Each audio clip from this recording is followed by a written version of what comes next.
स्वागत अभिनंदन पुष्पगुच्छ के माध्यम से करें।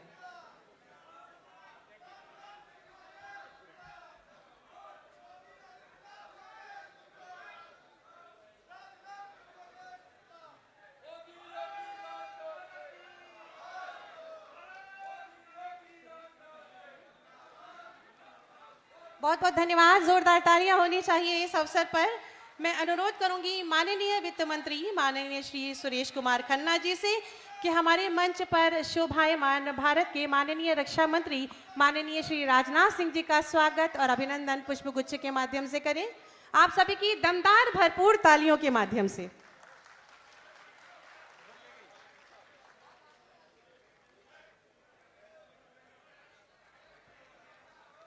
स्वागत अभिनंदन माननीय।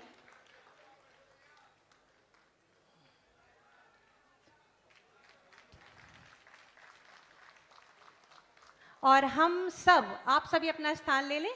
हम सब आज माननीय प्रधानमंत्री जी को जन्मदिन की ढेर सारी शुभकामनाएं तालियों के माध्यम से पहुंचा दें। हम सब देख सकते हैं कि माननीय प्रधानमंत्री जी हमसे जुड़ चुके हैं। मैं सर्वप्रथम माननीय मुख्यमंत्री जी, जिनके कुशल निर्देशन और दमदार कार्यशैली के कारण उत्तर प्रदेश विकास के नित नए आयाम स्थापित कर रहा है, प्रदेश के विकास और जनमानस के हित को समर्पित तपस्वी यशस्वी माननीय मुख्यमंत्री जी से सादर अनुरोध करूंगी कि अपने उद्बोधन से, अपने आशीर्वचन से हमें अभिसिंचित करें। आप सभी की जोरदार तालियों के साथ।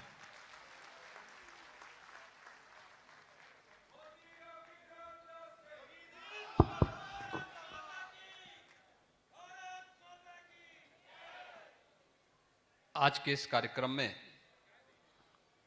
मुख्य अतिथि के रूप में उपस्थित देश के लोकप्रिय रक्षा मंत्री माननीय श्री राजनाथ सिंह जी, भारतीय जनता पार्टी के प्रदेश के अध्यक्ष माननीय श्री चौधरी भूपेंद्र सिंह जी, उत्तर प्रदेश सरकार के मंत्री श्री सुरेश कुमार खन्ना जी, माननीय सांसद श्री अशोक वाजपेयी जी, महापौर श्रीमती सुषमा खड़गवाल जी,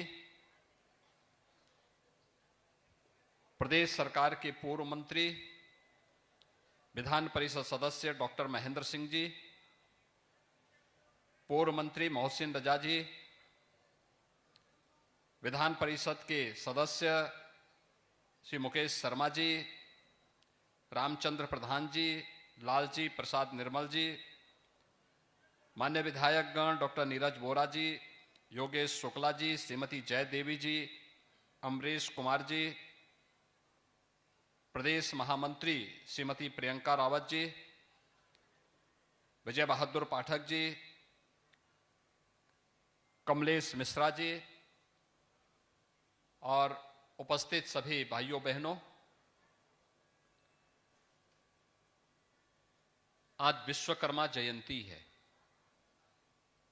सृष्टि की शिल्पी भगवान विश्वकर्मा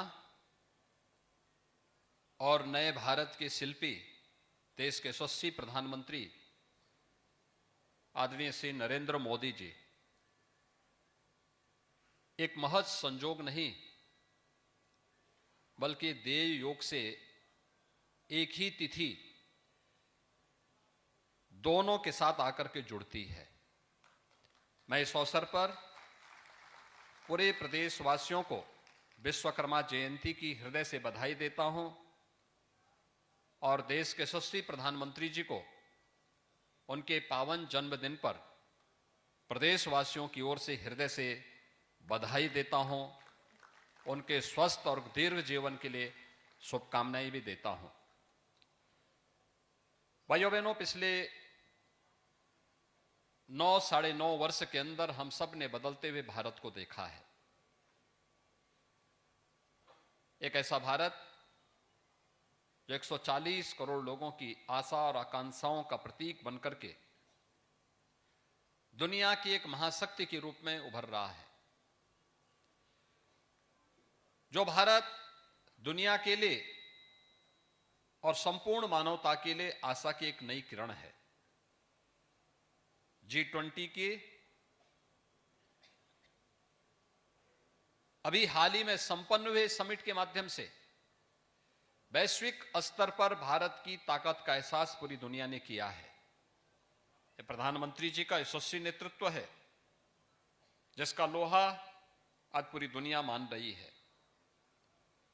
आज जब प्रधानमंत्री जी के पावन जन्मदिन के अवसर पर हम सब एकत्र हुए हैं, अपनी शुभेच्छा और अपनी शुभकामना उनके प्रति हम सब व्यक्त कर रहे हैं। इस अवसर पर भारत के हस्तशिल्पी और कारीगरों के लिए प्रधानमंत्री मोदी जी एक नई योजना को शुभारंभ करने जा रहे हैं। आप देख रहे होंगे टेलीविजन के माध्यम से सामने की स्क्रीन में भी कि एक स्टॉल पर जाकर के उन हस्तशिल्पी और कारीगरों को प्रोत्साहन देना, उनके मनोबल को बढ़ाना और उनके माध्यम से एक आत्मनिर्भर भारत की परिकल्पना को एक नई ऊंचाई तक पहुंचाने का कार्य प्रधानमंत्री जी के द्वारा आज पीएम विश्वकर्मा योजना के माध्यम से कुछ ही देर में होने जा रहा है। इस अवसर पर प्रदेश की राजधानी लखनऊ में जो एक कार्यक्रम आज आयोजित हो रहा है, इस अवसर पर देश के लोकप्रिय रक्षा मंत्री माननीय श्री राजनाथ सिंह जी की उपस्थिति हम सब के सामने हुई है। वे लखनऊ के लोकप्रिय सांसद भी हैं। लखनऊ की विकास को सदैव अटल जी की भावनाओं के अनुरूप देश की सबसे बड़ी आबादी की राज्य की राजधानी के रूप में प्रस्तुत करने का जो अद्भुत कार्य उन्होंने अपने चमत्कारिक व्यक्तित्व और कृतित्व से किया है, इसके लिए लखनऊ वासियों की ओर से उनके प्रति आभार व्यक्त करते हुए मैं इस अवसर पर उनका हृदय से स्वागत करता हूं, अभिनंदन करता हूं। भाइयों बहनों, हम सब नए भारत के शिल्पी प्रधानमंत्री जी के जन्मदिन पर इस नई स्कीम, जिसमें भारत की परंपरागत हस्तशिल्प और कारीगरी छिपी हुई है, उस हुनर को एक नया मंच मिलने जा रहा है। इसके लिए सरकार ने अनेक कार्यक्रम तय किए हैं। 18 वर्ष से ऊपर का कोई भी ऐसा हस्तशिल्पी जो परंपरागत रूप से इस कार्यक्रम के साथ जुड़ा हुआ है, इसके लिए पात्रता की श्रेणी में होगा। वह 5% से कम ब्याज दर पर लोन की सुविधा से आच्छादित होगा। पहले चरण में 1 लाख, दूसरे चरण में 2 लाख, बशर्ते उस परिवार का कोई सदस्य सरकारी सेवा में न हो। एक बड़ी स्कीम है। ट्रेनिंग के दौरान 500 रुपए प्रतिदिन का मानदेय और उसके उपरांत 15,000 रुपए टूल किट की सुविधा भी उस हस्तशिल्पी और कारीगरी को उपलब्ध करवाना, यह अपने आप में एक नई स्कीम है। गांव की परंपरागत हस्तशिल्पी और कारीगरी के लिए जो कभी बढ़ई के रूप में, राजमिस्त्री के रूप में, हलवाई के रूप में, चर्मकार के रूप में, स्वर्णकार के रूप में गांव देहात के अलग अलग क्षेत्रों में जाकर के अपनी कला का प्रदर्शन करने का प्रयास करता था, आज नई टेक्नोलॉजी और नई डिजाइन के साथ उसको जोड़ने के एक नए कार्यक्रम का शुभारंभ प्रधानमंत्री जी के द्वारा हो रहा है। 2020 में प्रधानमंत्री जी ने यही तो कहा था कि वोकल फॉर लोकल, उसको प्रोत्साहित करने के जो कार्यक्रम है, उसको एक नई ऊंचाई की ओर ले जाने का एक अभिनव प्रयास। इसके लिए प्रधानमंत्री जी के प्रति आभार व्यक्त करते हुए मैं उनको प्रदेशवासियों की ओर से पावन जन्मदिन की हृदय से बधाई देता हूं, उनके प्रति शुभकामना व्यक्त करता हूं और ईश्वर से ही प्रार्थना करता हूं कि उनका यशस्वी मार्गदर्शन और नेतृत्व पूरे देश को प्राप्त हो। भारत दुनिया की एक महाशक्ति के रूप में उभर करके अपने युवाओं के बल पर, हस्तशिल्पियों के बल पर, कारीगरों के बल पर एक बड़ी ताकत के रूप में उभरे, इस विश्वास के साथ आप सबकी प्रति में मैं अपनी शुभकामनाएं देता हूं। धन्यवाद। जय हिंद।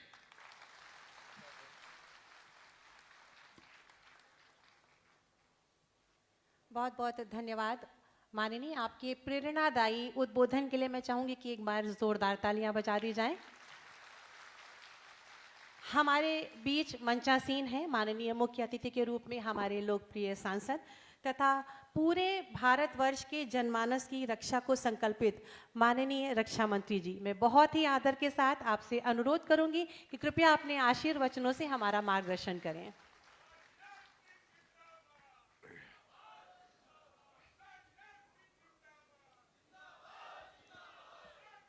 उत्तर प्रदेश के यशस्वी एवं कर्मठ मुख्यमंत्री माननीय योगी आदित्यनाथ जी और भारतीय जनता पार्टी उत्तर प्रदेश के गतिशील अध्यक्ष श्री भूपेंद्र जी चौधरी, उत्तर प्रदेश सरकार के वरिष्ठ मंत्री श्रीमान सुरेश खन्ना जी, लोकप्रिय सांसद श्री अशोक वाजपेयी जी, यहाँ की महापौर श्रीमती सुषमा खरकवाल जी, पूर्व मंत्री श्री महेंद्र सिंह जी, विधान परिषद सदस्य श्री मुकेश शर्मा, श्री मोहसिन रजा जी, विधायक श्री रामचंद्र जी प्रधान, श्री लालजी निर्मल जी, डॉक्टर नीरज जी बोरा विधायक, श्री योगेश शुक्ला जी विधायक, श्रीमती जया देवी विधायक, श्री अमरेश कुमार जी विधायक, श्रीमती प्रियंका रावत, श्री विजय बहादुर पाठक, श्री कमलेश मिश्र और महानगर के अध्यक्ष श्री आनंद द्विवेदी। साथियों, आप सबने एक बात सुनी होगी और प्रायः बात चर्चा में रही है कि भारत एक सोने की चिड़िया था। सोने की चिड़िया से मेरा मतलब यह है कि दुनिया के किसी देश में जहां भी सोने हुआ करते थे तो वह सोने घूम फिर कर यदि किसी एक देश में पहुंचते थे तो हमारा आपका देश या भारत था जहां पर कि वो पहुंचते थे। और साथियों, इसलिए ऐसा होता था क्योंकि एक देश के रूप में हम इतने आत्मनिर्भर थे कि हम अपनी आवश्यकताओं को तो पूरा करते ही थे, लेकिन दुनिया के अन्य देशों के भी आवश्यकताओं को पूरा करने का काम प्राचीन काल में भी कोई देश करता था। उस देश का नाम है भारत। सारी दुनिया के लोगों की डिमांड को भी हम पूरा करने का काम करते थे। साथियों, भारत की उस संपन्नता और अमीरी के पीछे वैसे तो बहुत ही सारे कारण हैं, लेकिन मेरे अनुसार उनमें एक महत्वपूर्ण कारण हमारे कारीगर हैं, हमारे शिल्पकार हैं, जिनके लिए आज का यह कार्यक्रम संपन्न हो रहा है। लोहे का काम करने वाले हमारे लोहार बंधु, लकड़ी का काम करने वाले हमारे बढ़ई बंधु, हाथ से कपड़े बुनने वाले हमारे बुनकर भाई, जैसे अनेक अलग अलग क्षेत्रों में कारीगरों ने अपनी प्रतिभा, अपनी योग्यता और क्षमता के माध्यम से हम सब की आवश्यकताओं को तो पूरा किया ही, साथ ही साथ भारत को आत्मनिर्भर बनाने और पूरी दुनिया के व्यापारियों के लिए एक आकर्षक स्थान इस भारत को बनाने में उन्होंने महत्वपूर्ण भूमिका का निर्वाह किया है। आप सभी कारीगर जो यहाँ मौजूद हैं, शिल्पकार, कामगार बंधु, इन सभी के पूर्वजों ने ही भारत को सोने की चिड़िया बनाया था। लेकिन साथियों, आज़ादी के बाद का एक ऐसा समय, एक ऐसा दौर आया जब हमारे कामगारों और कारीगरों को भारत की विकास यात्रा में जो महत्व दिया जाना चाहिए वह महत्व नहीं दिया गया और उस महत्व के वो हकदार थे, फिर भी उनको वह महत्व नहीं दिया गया। आप यदि आज़ादी के तुरंत बाद देखें तो पहले की सरकारों ने भारत के छोटे उद्योगों से ध्यान हटाकर बड़े उद्योगों पर ध्यान देने की कोशिश की, लेकिन वास्तविकता यही रही कि असल में वह बड़े उद्योगों पर भी ध्यान नहीं दे पाए। यदि वह बड़े उद्योगों पर ध्यान देते तो भारत में बहुत पहले ही औद्योगिक क्रांति आ गई होती और हमारे उद्योग बहुत विकसित हो चुके होते। लेकिन उनकी उस सोच का परिणाम था कि भारत के बड़े उद्योगपति जितना विकसित होना चाहिए उतना तो विकसित नहीं हो पाए। साथ ही साथ भारत के जो छोटे उद्योग थे वह भी बुरी तरह से प्रभावित हुए, और यदि मैं कहूँ कि काफ़ी हद तक वह नष्ट हो गए तो यह भी कहना अतिशयोक्तिपूर्ण नहीं होगा। इस कारण जो आप जैसे भारत के छोटे उद्यमी थे उनका भी बहुत बड़ा नुकसान हुआ। जो भारत अपने हस्तशिल्पों की वजह से जाना जाता था, जो भारत अपने कारीगरों की वजह से जाना जाता था और जो भारत अपने बुनकरों की वजह से जाना जाता था, उस भारत में हमारे इन कामगार बंधुओं को भारत का अतीत कहा जाने लगा कि अब ये लोग बीती बातें हो गई हैं इन लोगों की। ऐसा कहा जाने लगा कि आप लोग तो बहुत पुराने हो गए, आपकी परंपरा भी अब बहुत पुरानी हो गई है। अब यदि आपने किसी तरह से सामान बना भी लिया तो वह ग्लोबल मार्केट में और देश दुनिया के मार्केट में उस तरीके से नहीं बिकेंगे जिस तरीके से बिकना चाहिए। कुल मिलाकर मेरे कहने का मतलब यह है मेरे बहनों भाइयों कि पर्याप्त ध्यान देने की न देने की वजह से भारत के आप जैसे परंपरागत श्रमिकों की यह जो स्वर्णिम प्रतिभा थी वह धीरे धीरे समाप्त होने लगी। पहले की सरकारों द्वारा आप जैसे कारीगरों की क्षमता पर अविश्वास किया गया और आपके आत्मसम्मान पर भी मैं मानता हूं कि बहुत गहरी चोट पहुंचाई गई।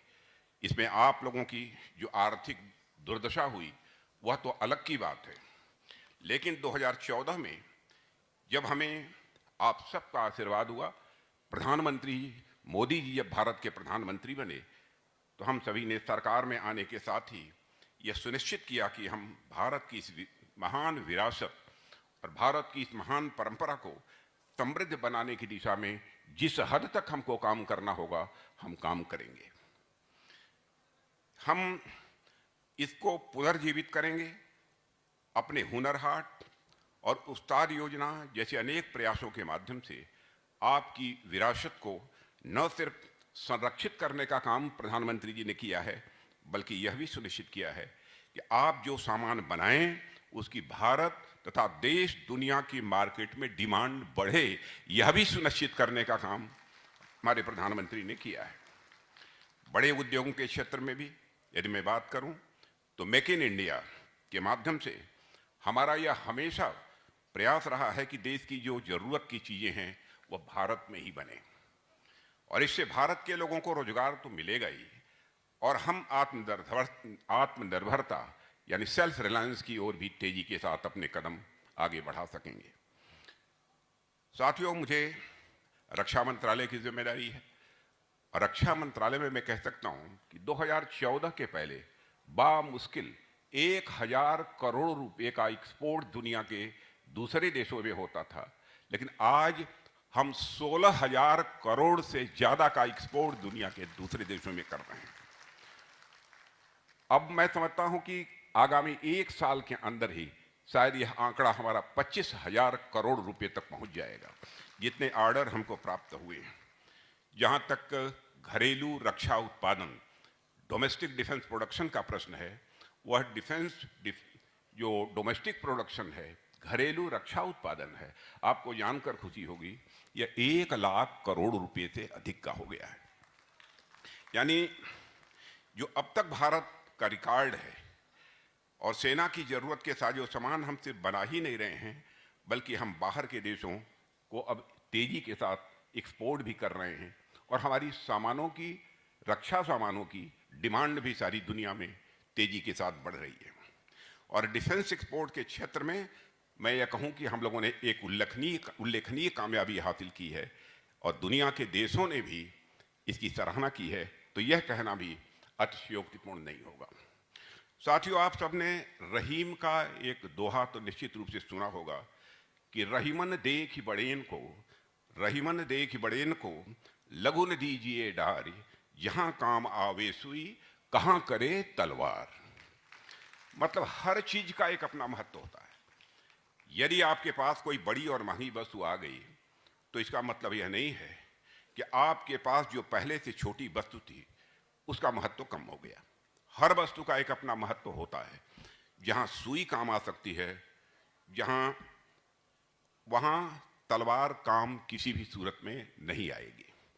ठीक इसी प्रकार भारी उद्योगों का भी एक अपना महत्व होता है।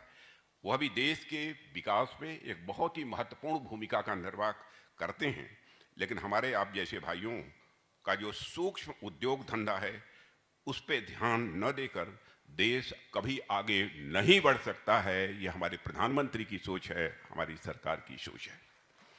इसलिए हमने सरकार में आने के बाद ही बड़े उद्योग धंधों के साथ साथ छोटे उद्योग धंधों की तरफ भी एक विशेष ध्यान दिया है और दोनों के ही विकास के लिए काम किया है। हम सभी ने उन परंपरागत उद्योगों तथा सूक्ष्म उद्योगों के विकास के लिए काम करते हुए यह भी सुनिश्चित किया कि इन्हें अब भारत के अतीत के रूप में नहीं बल्कि भारत के भविष्य के रूप में इन्हें देखा जाएगा। और हमारे प्रधानमंत्री जी और हमारी सरकार का भी यह दृढ़ निश्चय है कि पहले की सरकारों ने जो गलती की सो की। वर्तमान में हम भारत के अपने कामगारों, कारीगरों, शिल्पकारों और पारंपरिक श्रमिकों के विकास के लिए काम करेंगे और आप सबको इतना मजबूत बनाएंगे कि आपके बल पर ही भारत आगे बढ़ेगा। यह हम लोगों का संकल्प है। साथियों, आप सबका अतीत जो गुजर गया, आप सबके भविष्य का अतीत बेहद गौरवशाली रहा है। जैसा कि मैंने अभी जिक्र किया कि आपके ही पूर्वज थे जिन्होंने भारत को सोने की चिड़िया बनाया था। तो यहां यह सोचने की बात है कि आखिर जो समाज कभी इतना वैभवशाली था, इतना समृद्ध हुआ करता था, जिसके कारण पूरा देश ही सोने की चिड़िया के रूप में जाना जाता था, उस समाज की प्रतिभा इतनी तेजी से लुप्त होने के कगार पर कैसे पहुंच गई है, यह एक विचारणीय विषय है। साथियों, वैसे तो इसके अनेक कारण हैं, लेकिन जो कुछ कारण मैं समझता हूं उस पर मैं आपसे यहां चर्चा करना चाहूंगा।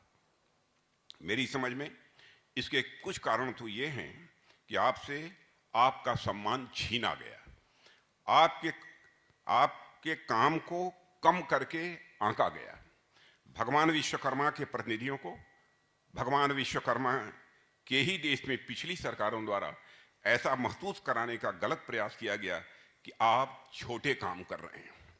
इसके अतिरिक्त भी सबसे बड़ी बात यह थी कि आपके काम को उद्योग धंधों के लायक समझा ही नहीं गया और इस बात की ओर विचार ही नहीं किया गया कि आप लोग भी उद्योग धंधे खोल सकते हैं।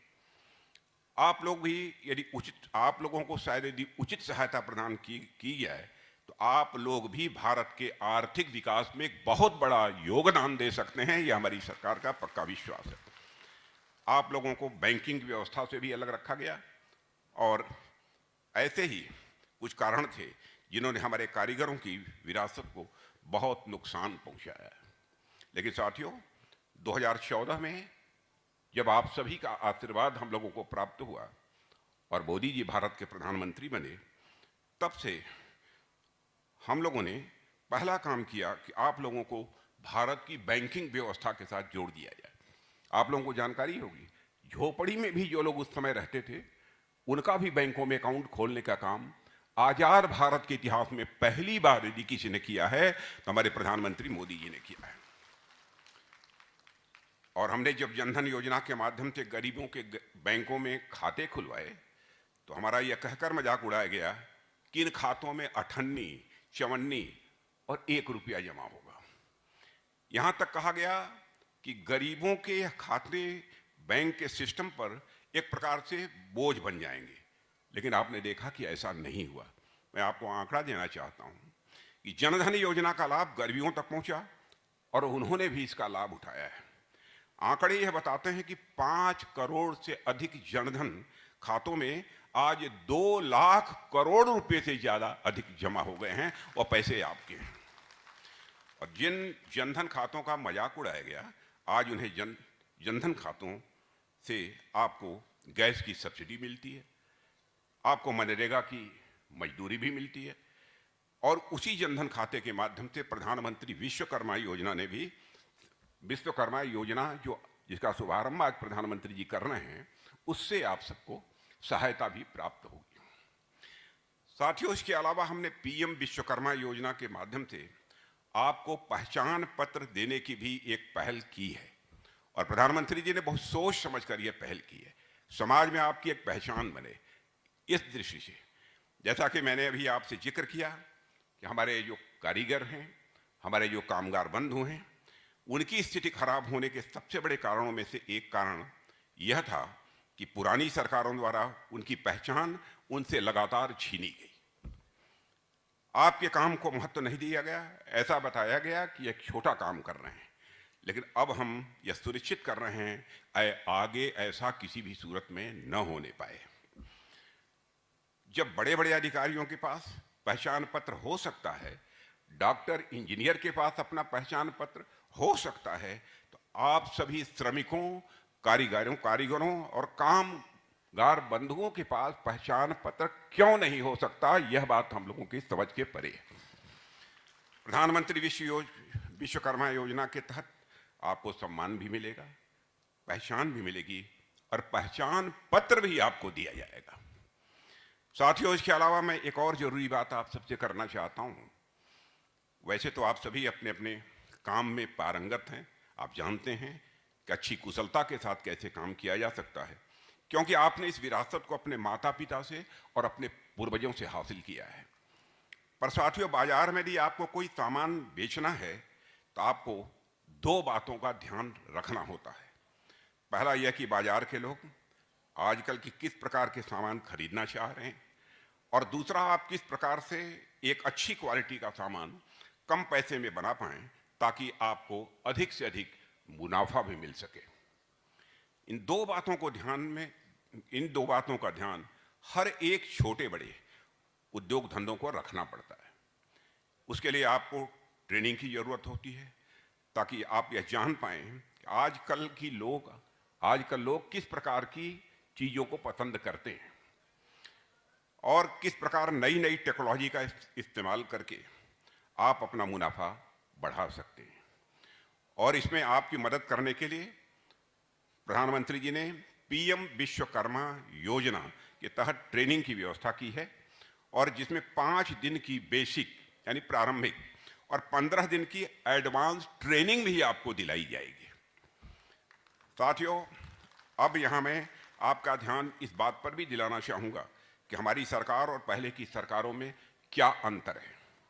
सबसे पहली बात तो यह है कि पहले आप लोगों को ट्रेनिंग देने की जरूरत ही नहीं समझी गई। यदि कुछ एक मौके पर उन्होंने ट्रेनिंग की व्यवस्था भी की थी तो उन्होंने इस ओर ध्यान नहीं दिया है कि यदि कोई हमारा कारीगर या कामगार ट्रेनिंग के लिए आएगा तो उनकी उस दिन की रोजी रोटी का इंतजाम कैसे होगा, उस दिन उनके घर का चूल्हा कैसे जलेगा, इस बात पर ध्यान नहीं दिया गया। साथियों, हमारी सरकार ने इन दोनों ही बातों का ध्यान रखा है। सबसे पहले तो हमने ट्रेनिंग के माध्यम से यह सुनिश्चित किया है कि उद्योग धंधे करने के लिए नए तौर तरीके से आप सभी परिचित हों, और ट्रेनिंग का मतलब कि सरकार आपको नई नई चीजें सिखाएगी। कई बार हमें यह भी लगता है कि जो हमारा तो यह पुश्तैनी काम है और यह काम बहुत सालों से करते हम चले आ रहे हैं, इस काम को भला हमें सीखने की क्या जरूरत है। यह बात सही भी है साथियों, पर इसके साथ साथ यह भी सही है कि जैसे जैसे समय बदल रहा है वैसे वैसे बाजार भी बदल रहे हैं और लोग बदल रहे हैं, और साथ ही लोगों की जरूरतें भी बदल रही हैं। आजकल तो मैं देखता हूं कि मोबाइल फोन लगभग सबके पास है, और हमारी माताएं बहनें मोबाइल पर कोई हार या झुमका भी यदि देख लेती हैं, मोबाइल पर हार या झुमके का भी यदि वो कोई चित्र देख लेती हैं हमारी माताएं बहनें, तो तुरंत उसकी फोटो लेती हैं और सुनार बंधु के पास पहुंच जाती हैं कि जो हमें बिल्कुल इसी प्रकार का हार चाहिए, इसके अलावा दूसरे प्रकार का हार नहीं चाहिए। आज मोबाइल चलाने में इतनी पारंगत हो गई हैं। अब सुनार भाई भी देखते हैं तो पता चलता है कि वो हार या झुमका तो मशीन का बना हुआ है, किसी नई तकनीक से बना हुआ है, जिसे पारंपरिक तरीके से बनाना यह बहुत ही कठिन काम है। अब सुनार बंधु के सामने एक विकल्प तो यह होता है कि वह अपने ग्राहक को मना कर दे, दूसरा विकल्प यह होता है कि वह नए जमाने के अनुसार काम को सीखे और अपने ग्राहक को उसकी जरूरत के मुताबिक सामान दे और तब अपना व्यापार भी वह आगे बढ़ाए। साथियों, गहना तो क्या, अब मैं देख रहा हूं कि गांव-गांव चौराहों की दुकान पर अब हंसिया, कुदाल और फावड़े भी बड़ी कंपनियों के द्वारा निर्मित बिक रहे हैं, खूब बिक रहे हैं। और ऐसे में आप सभी बहनों भाइयों को भी इस बात की जरूरत है कि आप नई नई चीजें सीखें, नए नए आप तकनीक अपनाएं और अपने काम को आप सभी आगे बढ़ाएं, यह मेरा आपसे आग्रह है। इसलिए सरकार इस चीज की व्यवस्था कर रही है, कोई आपको यह सब चीजें सिखाई जाएं, आपको यह सिखाया जाए कि कैसे कम से कम पूंजी लगाकर आप ज्यादा से ज्यादा मुनाफा कमा सकें। यह सिखाने की व्यवस्था पीएम विश्वकर्मा योजना के माध्यम से है। और इसके साथ ही साथ हमने यह भी सुनिश्चित किया है कि यदि आप यह सब सीखने के लिए आते हैं तो पूरी ट्रेनिंग के दौरान हर दिन के हिसाब से आपको 500 रुपए का भुगतान भी किया जाएगा। यह सरकार ने सुनिश्चित किया है। बहनों भाइयों, हम ऐसा इसलिए कर पा रहे हैं क्योंकि हम जनता से सीधे तौर पर जुड़े हुए हैं। हम जनता की भावनाओं को अच्छी तरह समझते हैं, हम जनता की समस्याओं को समझते हैं और उसका समाधान करने के लिए भी पूरी प्रतिबद्धता के साथ हमारी सरकार काम कर रही है। साथियों, इस योजना में हमने यह भी प्राविधान किया है कि यदि हमारे कारीगर और कामगार बंधु अपने काम धाम को फैलाना चाहते हैं या फिर अपने पारंपरिक श्रम से संबंधित कोई नया व्यवसाय वह शुरू करना चाहते हैं तो उनके लिए बैंक से 9 के बराबर ब्याज पर 1 लाख रुपए तक का ऋण भी प्राप्त हो जाए, यह भी व्यवस्था करने जा रहे हैं। इतना ही नहीं, अगर इस लोन से आपका बिजनेस अच्छा चल गया और 18 महीने बाद आपको यदि जरूरत पड़ी तो उस लोन को 2 लाख रुपए तक बढ़ाने का फैसला हमारी सरकार ने किया है। साथियों, इस लोन की, इस ऋण की सबसे बड़ी विशेषता यह है कि यह कर्ज आपको सालाना 5% तक के बेहद मामूली ब्याज दर पर मिलेगा, जो कि लगभग 9 के बराबर है। अगर आपको 10-15 साल पहले का वक्त याद हो तो जब आप बाजार में किसी से कर्ज लेने जाते थे तो वहां पर आपको महीने के 5% यानी लगभग 60 से लेकर 70% के प्रति वर्ष के ब्याज से आपको लोन की, कर्ज की अदायगी करनी पड़ती थी।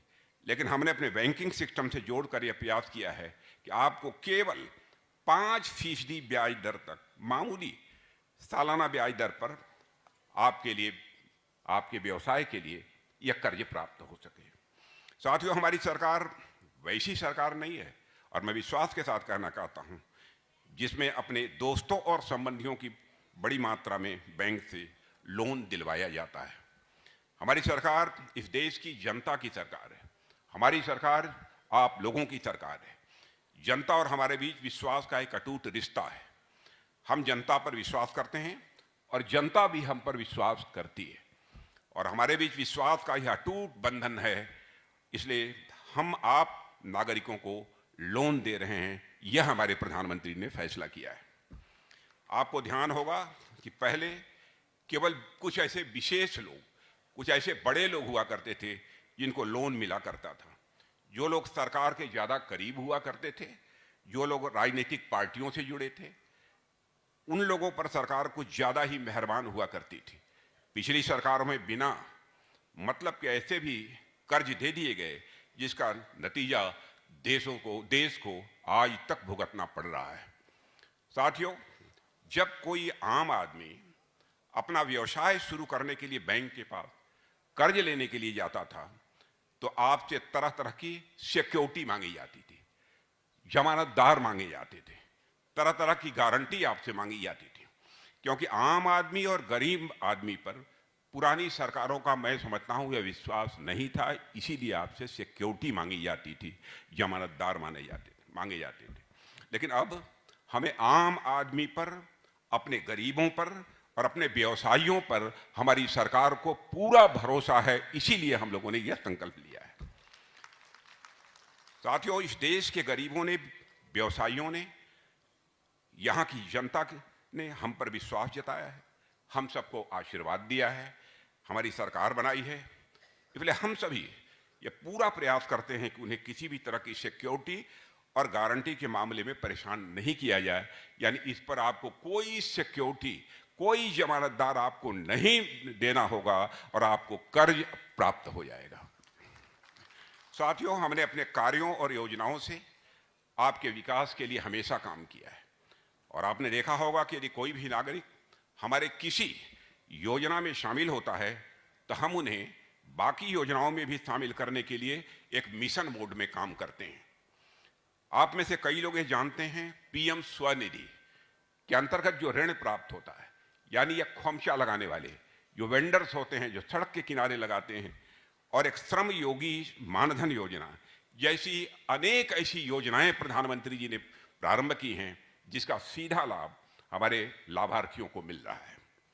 साथियों, राष्ट्रपिता महात्मा गांधी ने भारत के छोटे कामगारों के माध्यम से देश की आर्थिक समृद्धि, देश की आर्थिक संपन्नता का सपना देखा था। बापू का मानना था कि यदि देश की छोटे उद्योग सशक्त हुए तो ग्रामोदय होगा, और यदि इस देश के गांवों का उदय हुआ तो हमारी विकास की गति स्वाभाविक रूप से और तेजी के साथ बढ़ेगी। बापू के उस सपने को ही साकार करने के लिए हम देश के छोटे उद्योगों को भी विकास की यात्रा में साथ लेकर चलने का प्रयास कर रहे हैं। और हमारे प्रधानमंत्री का यह प्रयास आप सभी विश्वकर्मा बंधुओं के बिना किसी भी सूरत में पूरा नहीं हो सकता है, ऐसा हम लोगों का मानना है। इसलिए हम पीएम विश्वकर्मा के रूप में इस योजना के साथ आप सभी बहनों भाइयों के बीच में आए। मुझे पूरा विश्वास है कि आप सभी इस योजना का लाभ उठाएंगे और यह योजना आपके जीवन के विकास की गति के साथ साथ भारत की आर्थिक प्रगति को बढ़ाने में भी पूरी तरह से कारगर सिद्ध होगी, ऐसा मेरा पूरा विश्वास है। इसी के साथ मैं पुनः हमारे यशस्वी प्रधानमंत्री माननीय नरेंद्र मोदी जी का जन्मदिन है, उनको भी मैं हार्दिक शुभकामनाएं देते हुए यहीं पर अपनी बात समाप्त करता हूं। आप सबको बहुत बहुत धन्यवाद।